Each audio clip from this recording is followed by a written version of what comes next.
Hello students, एक बहुत ही अच्छा गुड न्यूज है और गुड न्यूज ये है कि हमारा एक एक्सक्लूसिव ऐप है CS सपन सर। वो ऐप पे आपको FYJC अकाउंट्स और मैथ्स के हर एक एक्सरसाइज के वीडियो मिल जाएंगे। डिस्क्रिप्शन में लिंक दिया है, go and download now. Free resources के सेक्शन में एकदम ही सिस्टमैटिक वे में हर एक वीडियो आपको मिलेगा। बहुत सारे टेस्ट भी मिलेंगे। Happy learning.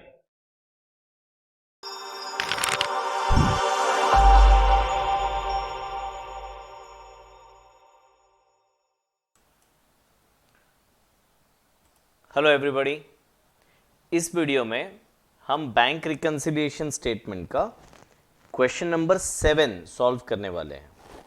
तैयार हैं आप लोग? सारे के सारे वीडियो 1 बाय 1 हम रिकॉर्ड कर रहे हैं आपके लिए। तो यह है question number 7, practice question number 7। I hope आपको ये जो हम सीरीज बना रहे हैं वीडियोस की, वो आपको हेल्पफुल हो रही है।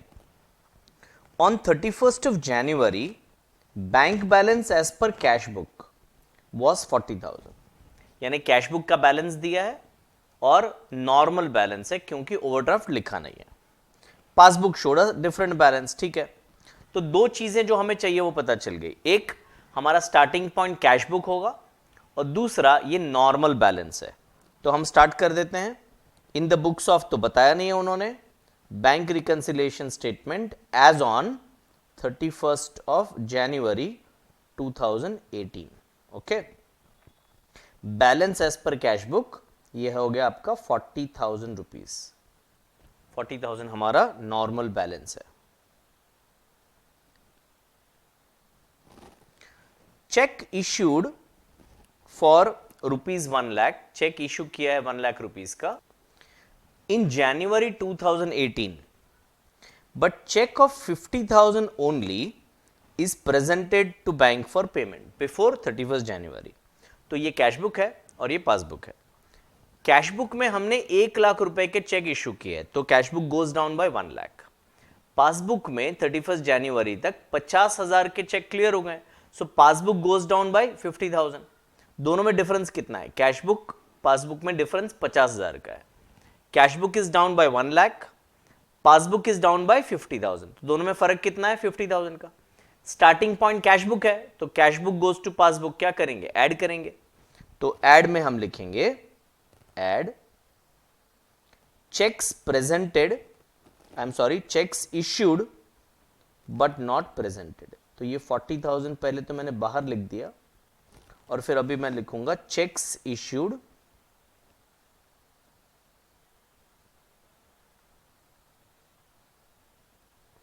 but not presented।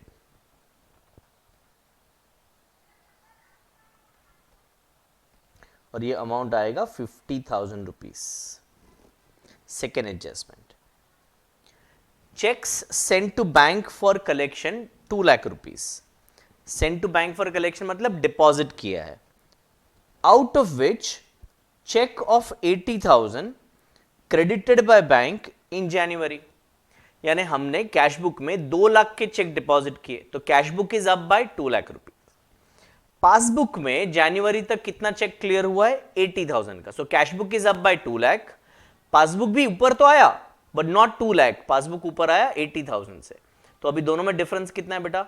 1,20,000 का डिफरेंस है। कौन किसके पास जाएगा? कैश बुक पासबुक के पास जाएगा। तो क्या करेंगे बेटा? लेस करोगे।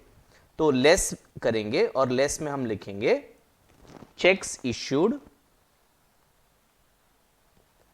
I'm sorry, checks deposited but not cleared। अगर आप चाहें तो ब्रैकेट में लिख सकते हैं 2 lakh minus 80,000, so that gives you 1,20,000। ठीक है बेटा, चलो थर्ड देखते हैं। Following entries were shown in passbook in January, but no corresponding entry were made in cash book। यानी पासबुक में एंट्री हुआ है, कैश बुक में कोई एंट्री नहीं हुआ है। Payment of 6,400 by bank for electricity bill bye ECS। ECS का फुल फॉर्म है इलेक्ट्रॉनिक क्लियरिंग सर्विस। तो कैश बुक है, पासबुक है। पासबुक में पेमेंट हुआ है बेटा, है ना, पासबुक में पेमेंट हुआ है तो passbook gone down, cash book इधर है, कैश बुक से पासबुक जाओगे तो लेस करेंगे। इसके साथ साथ मैं सी आइटम भी ले लेता हूं। सी, बैंक डेबिटेड कमीशन 1000 रुपया एंड बैंक चार्जेस 600। तो डेबिटेड का मतलब पेमेंट हुआ, है ना, बैंक डेबिटेड मतलब पेमेंट। तो जैसे ए में था वैसे ही एग्जैक्टली सी में होगा कि बैंक ने हमारे अकाउंट से पैसे निकाल लिए हैं तो passbook is down, cash book is up, cash book से पासबुक जाएंगे तो लेस करेंगे। तो ये तीन आइटम्स में साथ में लिख लेता हूं, लेस में वन बाय वन लिखूंगा। पहला है electricity bill paid by bank not recorded in cash book। उसका अमाउंट है आपका 6400। उसके बाद commission and bank charges, so one by one लिख लेता हूं मैं। कमीशन पेड बाय वर्ड नहीं लिखूंगा, कमीशन डेबिटेड लिखूंगा। Commission debited by bank not recorded in cash book. वो अमाउंट है, कमीशन का अमाउंट है 1000 रुपया। उसके बाद लास्ट कौन सा आएगा बेटा, bank charges debited by bank not recorded in cash book, ये है 600 रुपया, 600 रुपीज। ओके, तो ये हमने ए और सी दोनों हमने ले लिया। अभी बी और डी सेम है। Interest credited by bank, credited मतलब रिसीप्ट होता है। बैंक ने हमारे अकाउंट में 12,000 रुपए जमा कर दिए तो पासबुक ऊपर चला गया। सेम वे डी भी वही है, direct deposit by customer. Customer ने हमारे अकाउंट में 1000 रुपए जमा कर दिए तो अगेन पासबुक ऊपर चला गया। तो कैश बुक इधर है, पासबुक इधर है, पासबुक ऊपर चला गया 12,000 और 1000 से, कैश बुक यहीं पे है, cash book goes to passbook, तो हम ऐड करेंगे। तो ये दोनों चीजों को हम ऐड करेंगे। Interest credited but not recorded in cash book,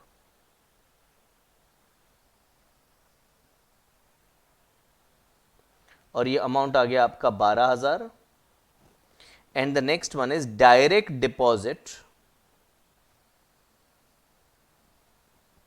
not recorded in cash book, ये अमाउंट आपका आ गया 1000।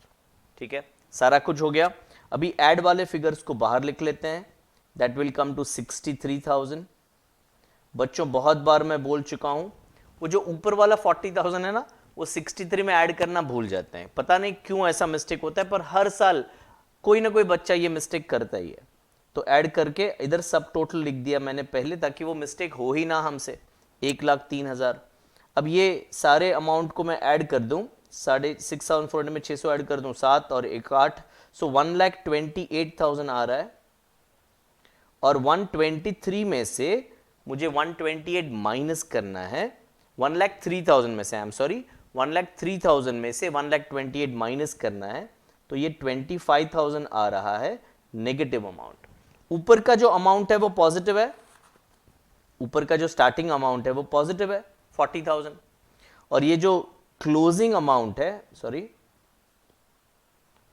ये जो क्लोजिंग अमाउंट है वो नेगेटिव है। तो आपको बताया है कि स्टार्टिंग और एंडिंग में अगर डिफरेंस है पॉजिटिव नेगेटिव, तो ऊपर वाले का जो कैरेक्टर है उसका ऑपोजिट कैरेक्टर नीचे वाले का होगा। तो ऊपर वाला बैलेंस कौन सा है बेटा, नॉर्मल बैलेंस है, तो नीचे वाला जो बैलेंस होगा क्लोजिंग बैलेंस वो होगा ओवरड्राफ्ट। सो बैलेंस एज पर passbook is overdraft.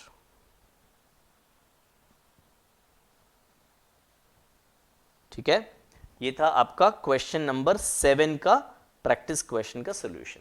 Thank you.